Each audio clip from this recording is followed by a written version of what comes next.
Bonjour à toutes, bonjour à tous, bienvenue sur My Suexui Experience, la première chaîne YouTube qui ne parle que du basket 3-3. Alors aujourd'hui, c'est la journée 5, le bilan de la journée 5 avec les play-in, les sortes de huitièmes de finale qui a eu lieu hier avec un petit peu de retard sur la vidéo bilan. Je m'en excuse.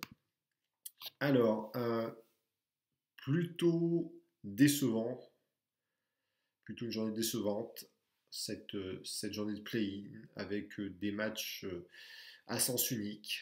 Donc on va commencer chez les filles avec Pays-Bas-Hongrie. Et ben, les Néerlandaises ont laissé aucune chance aux Hongroises 21-9. Voilà, match plié très rapidement. Tout comme le deuxième match de la journée, je crois, avec Canada-Japon 18-6. Voilà, démonstration des Canadiennes. Voilà, pas grand chose à dire sur ces matchs-là. La surprise du jour, ben, c'est un match qui ne m'intéressait pas forcément sur le papier, puis finalement c'était le match le plus intéressant chez les filles. Mongolie-Chine, 21-19 pour la Mongolie, il me semble.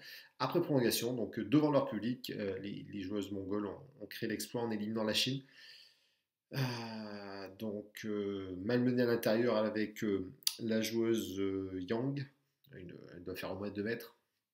Voilà, une joueuse très puissante à l'intérieur, elles ont réussi quand même à tenir le choc et avec une fin de match à suspense, avec des renversements de situation, et ben les joueuses de la Mongolie ont remporté ce derby, on peut dire, et donc sont qualifiées pour les quarts de finale.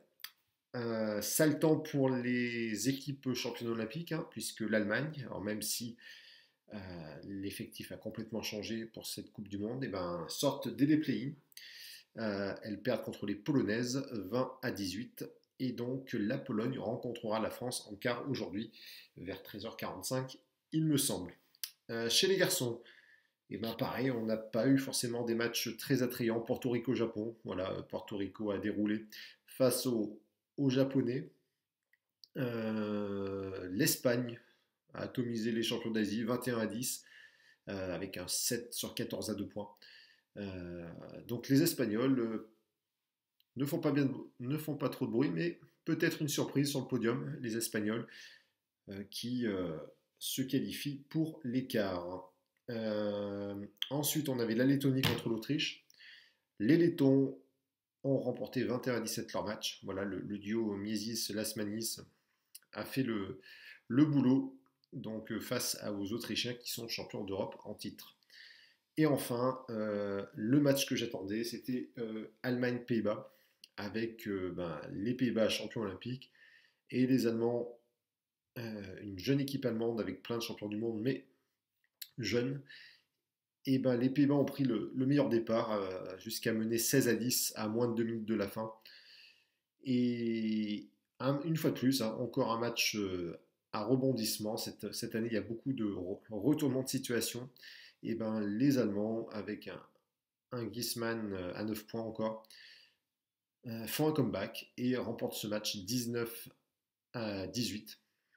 Que je dise pas de bêtises, oui c'est ça, 19-18. Et cette fois-ci, ben, Worcy de Jong n'a pas fait le tir de la gagne à 2 points. L'année dernière, il l'a fait 3-4 fois avec des titres sur le Master et sur les Jeux Olympiques où il fait gagner son équipe. Là, ça ne passe plus. Et donc, les Allemands créent une petite surprise quand même en éliminant dès les play-in, dès les huitièmes de finale, les champions olympiques en titre, les Pays-Bas. Alors, aujourd'hui, les matchs à suivre, puisque ce sont les quarts de finale, il n'y aura que les quarts de finale aujourd'hui. Donc, avec 13h45, les Françaises face aux Polonaises. Alors, je reprends les matchs. Donc, chez les filles, le premier quart de finale, ce sera Australie-Pays-Bas.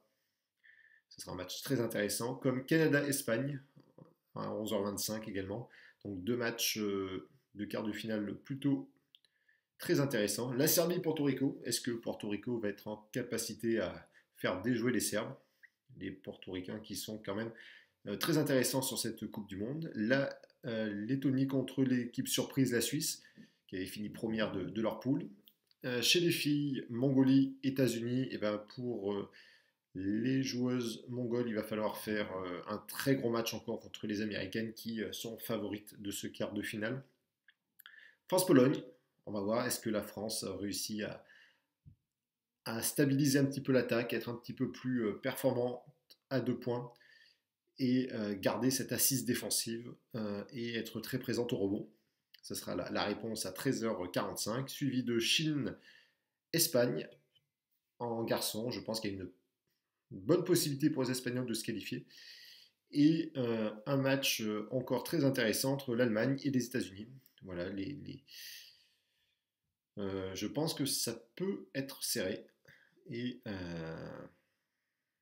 ça va être compliqué de pronostiquer, même si je pense qu'il y a un petit avantage pour les États-Unis avec un match en moins et une équipe un petit peu plus expérimentée. Voilà, et ben n'hésitez pas à me dire dans les commentaires ce que vous pensez des quarts de finale. J'essaierai de faire une vidéo sur le retour de ces matchs-là, et puis demain, il y aura les demi et les finales de cette Coupe du Monde 2025. N'hésitez pas à liker, à vous abonner et à partager, et je vous dis à bientôt. Bye.